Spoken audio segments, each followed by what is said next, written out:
రహదారి భద్రతపై రేపు మార్చి 1వ తారీఖు నుంచి ప్రతి ఒక్కరూ కూడా తప్పనిసరిగా నగరపాలక పురపాలక పట్టణాలలో రోడ్లపై ద్విచక్ర వాహనాలదారులు తప్పనిసరిగా హెల్మెట్ ధరించవలను, లేనిచో పెనాల్టీ అధిక మొత్తంలో విధించబడని చెప్పని పోలీస్ డిపార్ట్మెంట్ వారు హెచ్చరిక జారీ చేయడం జరిగింది.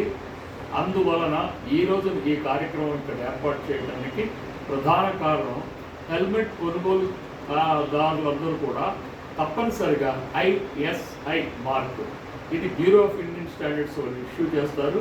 రెండోది ISI మార్క్ పైన ఒక నెంబర్ కింద ఒక నెంబర్ ఉంటుంది. మీరు దీన్ని అవునా కాదా అని తెలుసుకుంటానికి కూడా మీరు దీని మీద ఉన్న నెంబర్ని BIS యాప్ని డౌన్లోడ్ చేసుకొని మీరు చూసి ఈ కంపెనీకి కనుక ISI మార్క్ లేకపోతే మీరు అక్కడ ఉన్న ఫిర్యాదుదారికి కూడా మీరు కంప్లైంట్ ఫైల్ చేయవచ్చని ఇందు మూలంగా మీ అందరికి కూడా తెలియజేస్తున్నాను.